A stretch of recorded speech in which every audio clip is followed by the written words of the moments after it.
নিয়ে যান ভাই, ভাই নিয়ে যান, নিয়ে যান।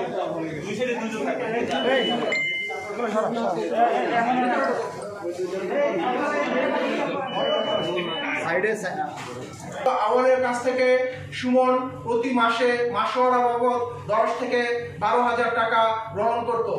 এছাড়া বিভিন্ন কাজে এবং বিশেষ কোনো ক্ষেত্রে বিভিন্ন সময় টাকা গ্রহণ করত।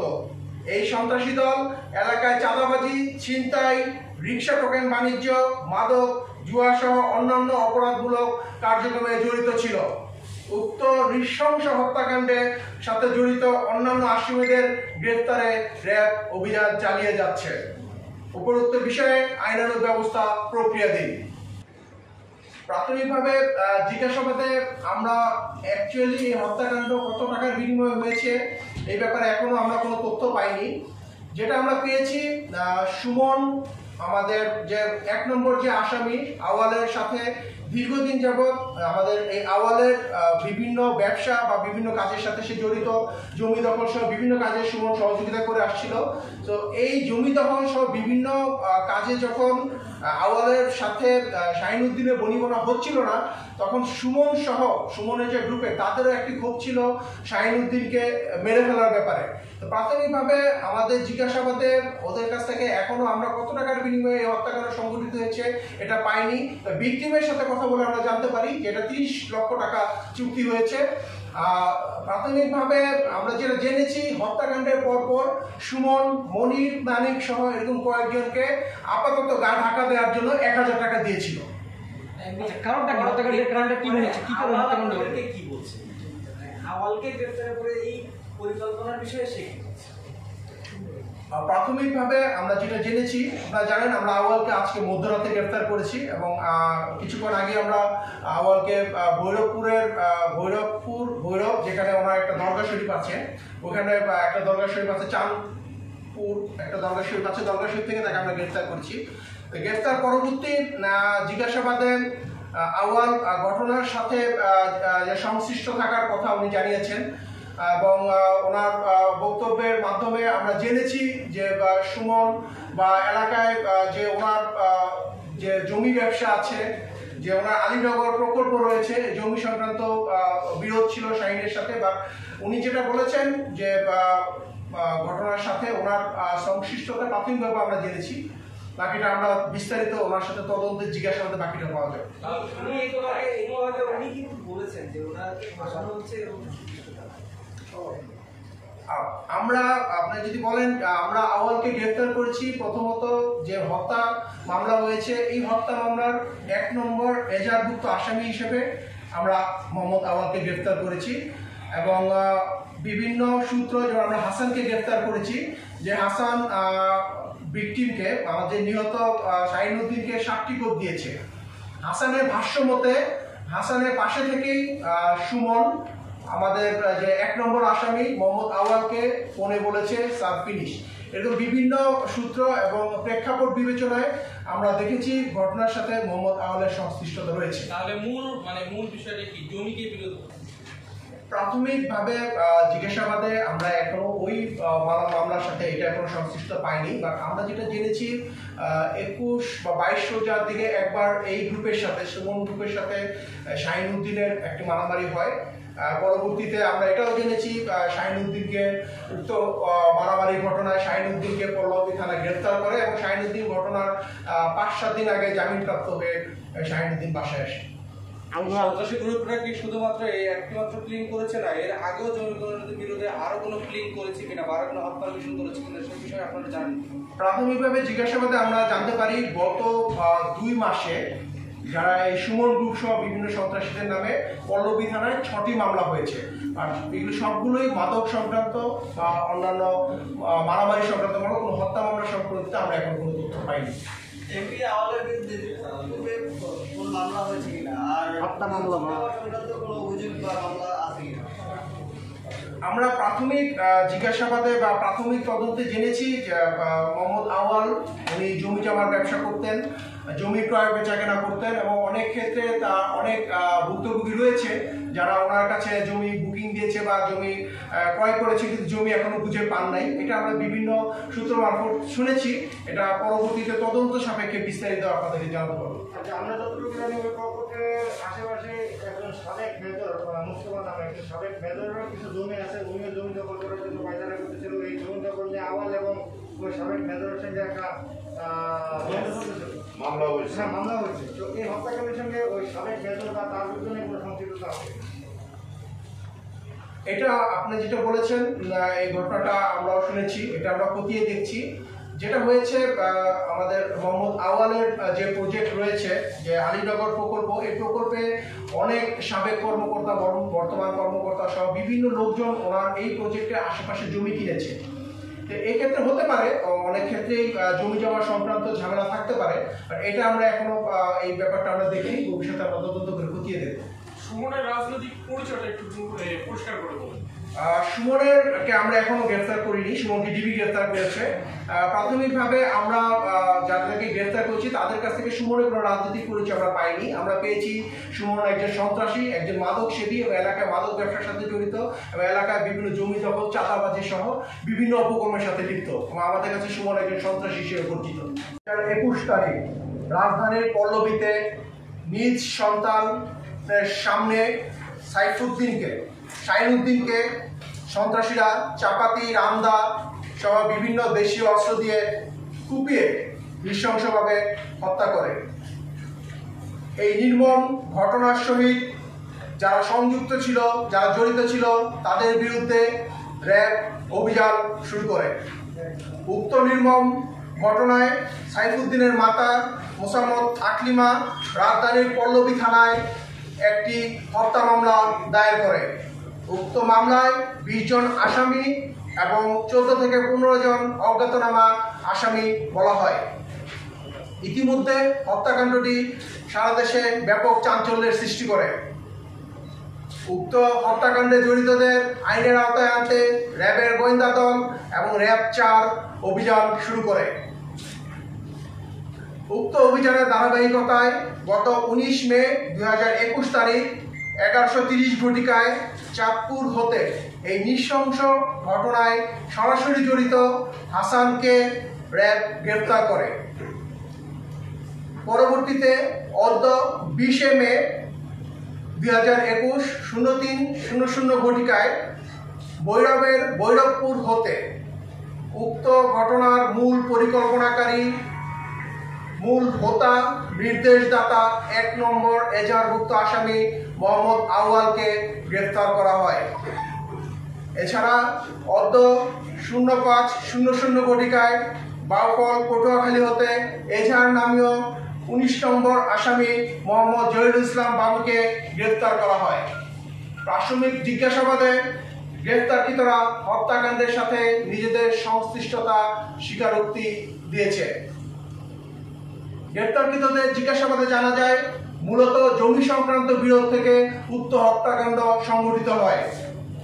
উক্ত ঘটনার 4-5 দিন পূর্বে ঘটনার মূল হোতা, মূল পরিকল্পনাকারী 1 নম্বর আসামি মোহাম্মদ আউয়াল এর কলাবাগানস্থ অফিসে মোহাম্মদ তাহের যে 2 নম্বর আসামি এবং 3 নম্বর আসামি মোহাম্মদ সুমন সহ একটি হত্যাকাণ্ডের পরিকল্পনা করা হয়। মাঠ পর্যায়ে এই হত্যাকাণ্ড বাস্তবায়নের জন্য সুমনকে দায়িত্ব দেওয়া হয়। পরবর্তীতে সুমন সহ 10-12 জন সক্রিয়ভাবে কিলিং মিশনে অংশগ্রহণ করে এবং আরও বেশ কয়েকজন উক্ত কিলিং মিশনে সংযুক্ত ছিল। জিজ্ঞাসাবাদে গ্রেফতারকৃতরা জানায় প্রাথমিকভাবে 15 মে 2021 তারিখে সুমন বাবু সহ কিলিং মিশনে অংশগ্রহণকারীরা কয়েকজন সুমনের বাড়ির সামনে সহপরামর্শ করে। উক্ত কিলিং মিশনে অংশগ্রহণকারীরা 16 মে 2021 তারিখে বিকেলে ঘটনাস্থলে জড়ো হয়। সুমন নিহত শাহিনকে ঘটনাস্থলে আসার জন্য দাওয়াত দেয়। নিহত শাহিন ঘটনাস্থলে তার সন্তান 7 বছরের ছেলে মাশরাফিকে নিয়ে উপস্থিত হয়। মীমাংসার অজুহাতে পূর্বে থেকেই উৎপেতে থাকা সুমন সহ মনির, মানিক, হাসান, ইকবাল ও মুরাদ সহ 10-12 জন ঘটনাস্থলে আসা শাহিনকে বিভিন্ন দেশীয় অস্ত্র দিয়ে কোপাতে থাকে। প্রাথমিকভাবে সুমন প্রথম কোপে, পরবর্তীতে পর্যায়ক্রমে মনির, মানিক ও হাসান ঘটনাস্থলে তাদের শাহিনকে কোপ দিতে থাকে এবং শেষ পর্যায়ে শরীরের ঊর্ধ্বাংশে মনির এবং হাঁটু ও পায়ের নিম্নাংশে মানিক অমানবিকভাবে কুপিয়ে নির্মমভাবে শাহিনুদ্দিনকে হত্যা করে। উক্ত সময়ে বাবু সহ বেশ কয়েকজন গুরুত্বপূর্ণ আসামি বিভিন্ন গুরুত্বপূর্ণ সড়কে লুকআউট ম্যান হিসেবে নজরদারি করছিল। সম্পূর্ণ হত্যাকাণ্ড এই ঘটনাটি সংঘটিত হয় 5 থেকে 7 মিনিটের ভিতরে। ঘটনা শেষে সুমন সহ হত্যাকাণ্ডের অন্যান্য আসামি ঘটনাস্থল থেকে পালিয়ে যায়। পালিয়ে যাওয়ার পূর্বে সুমন ঘটনার মূল হোতা, মূল পরিকল্পনাকারী 1 নম্বর আসামিকে মোবাইল ফোনে জানায় স্যার ফিনিশ। অতঃপর হত্যাকাণ্ডের সাথে জড়িতরা ঢাকার বাইরে বিভিন্ন স্থানে গা ঢাকা দেয়। আপনারা জানেন, র্যাব প্রথম থেকেই এই হত্যাকাণ্ডের সাথে জড়িত আসামিদের গ্রেপ্তারে সক্রিয় ছিল। গত 17 মে মামলার এজাহার নামীয় 13 নম্বর আসামি দীপুকে র্যাব 4 গ্রেপ্তার করে পল্লবী থানায় হস্তান্তর করে। গ্রেপ্তারকৃত মূল আসামি মোহাম্মদ আউয়াল একজন আবাসন ও জমি ব্যবসায়ী। তার ছত্রছায়ায় সুমন সন্ত্রাসী গ্রুপ দ্বারা জমি দখল ও আধিপত্য বিস্তার করত। গ্রেপ্তারকৃত আউয়ালের কাছ থেকে সুমন প্রতি মাসে মাসোয়ারা বাবদ 10 থেকে 12,000 টাকা গ্রহণ করত। এছাড়া বিভিন্ন কাজে এবং বিশেষ কোনো ক্ষেত্রে বিভিন্ন সময় টাকা গ্রহণ করত। এই সন্ত্রাসী দল এলাকায় চাঁদাবাজি, ছিনতাই, রিক্সা টোকেন বাণিজ্য, মাদক, জুয়া সহ অন্যান্য অপরাধমূলক কার্যক্রমে জড়িত ছিল। উক্ত নৃশংস হত্যাকাণ্ডের সাথে জড়িত অন্যান্য আসামিদের গ্রেফতারে র্যাব অভিযান চালিয়ে যাচ্ছে। উপরোক্ত বিষয়ে আইনানুগ ব্যবস্থা প্রক্রিয়াধীন। মাঠ পর্যায়ে এই হত্যাকাণ্ড বাস্তবায়নের জন্য সুমনকে দায়িত্ব দেওয়া হয়। পরবর্তীতে সুমন সহ 10-12 জন সক্রিয়ভাবে কিলিং মিশনে অংশগ্রহণ করে এবং আরো বেশ কয়েকজন উক্ত কিলিং মিশনে সংযুক্ত ছিল। জিজ্ঞাসাবাদে গ্রেফতারকৃতরা জানায়, প্রাথমিকভাবে 15 মে 2021 তারিখে সুমন, বাবু সহ কিলিং মিশনে অংশগ্রহণকারীরা কয়েকজন সুমনের বাড়ির সামনে সহপরামর্শ করে। উক্ত কিলিং মিশনে অংশগ্রহণকারীরা 16 মে 2021 তারিখে বিকেলে ঘটনাস্থলে জড়ো হয়। সুমন নিহত শাহিনকে ঘটনাস্থলে আসার জন্য দাওয়াত দেয়। নিহত শাহিন ঘটনাস্থলে তার সন্তান 7 বছরের ছেলে মাশরাফিকে নিয়ে উপস্থিত হয়। মীমাংসার অজুহাতে পূর্বে থেকেই উৎপেতে থাকা সুমন সহ মনির, মানিক, হাসান, ইকবাল ও মুরাদ সহ 10-12 জন ঘটনাস্থলে আসা শাহিনকে বিভিন্ন দেশীয় অস্ত্র দিয়ে কোপাতে থাকে।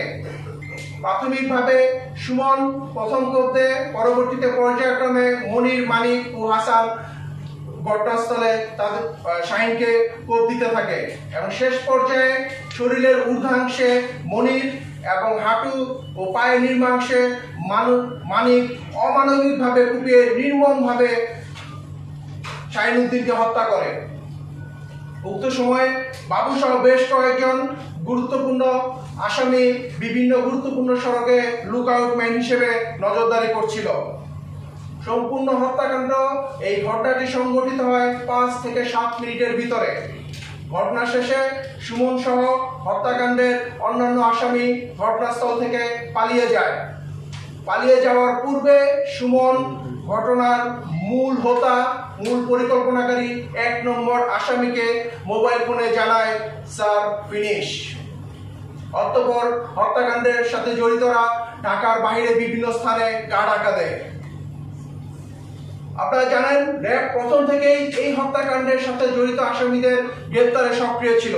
গত 17 মে মামলার এজাহার নামীয় 13 নম্বর আসামি দীপুকে র্যাব 4 গ্রেপ্তার করে পল্লবী থানায় হস্তান্তর করে। গ্রেপ্তারকৃত মূল আসামি মোহাম্মদ আউয়াল একজন আবাসন ও জমি ব্যবসায়ী। তার ছত্রছায়ায় সুমন সন্ত্রাসী গ্রুপ দ্বারা জমি দখল ও আধিপত্য বিস্তার করত। গ্রেপ্তারকৃত আওয়ালের কাছ থেকে সুমন পেয়েছি। সুমন আর আপনার যে নিহত হয়েছেন ভিকটিম, ওনারা একই দলের না। আমাদের নিহত শাহিন উদ্দিনের 2004 সাল থেকেই আমাদের আওয়াল সাহেব যে প্রকল্পটা করেছেন, এই প্রকল্পে জমি জমা সংক্রান্ত শাহিন উদ্দিনের পরিবারের সাথে একটি ক্ল্যাশ ছিল। বেসিক্যালি শাহিন উদ্দিনের যে পারিবারিকভাবে এই আমাদের যে আলীনগর যে প্রকল্প রয়েছে 1 নম্বর আসামির, এই প্রকল্পের ভিতরে বেশ কিছু পরিমাণ জমি জমা রয়েছে। আর নিহত শাহিন উদ্দিন তার নিজের জমি মোহাম্মদ আওয়ালকে দিতে রাজি হন নাই এবং এই জমি দেওয়ার ব্যাপারে বনিবনা হচ্ছিল না দীর্ঘদিন যাবত। এটা এখন পর্যন্ত আমাদের প্রাপ্ত তথ্য অনুযায়ী আমরা এতটুকু পেয়েছি। বিস্তারিত জিজ্ঞাসাবাদে জানাতে হবে। শাহিন উদ্দিন কি ওই জমিতে বসবাস করতো? শাহিন উদ্দিন কি ওই যেখানে তার বাড়ি, এটা কি উনি দাবি করতে আসছে? উনি কি শাহিন উদ্দিন তার জমিতে বসবাস করতো?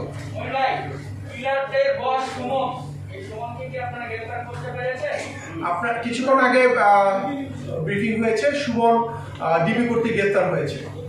আচ্ছা, আমরা যতটুকু স্থানীয়ভাবে আমাদের সোর্সের মাধ্যমে জানি যে সুমনের উপরে আরেক স্তরের একজন নেতা আছে যার নাম এই কিলিং মিশনে সে ফান্ডিং করেছে, এরকম বক্তব্য নিহতের মায়েরও আছে আমাদের কাছে। সো এই বিষয়গুলো কি ফান্ডিং এর বিষয়গুলো যারা ফিনান্স করছে এদেরকে আপনারা দেখছেন কিনা?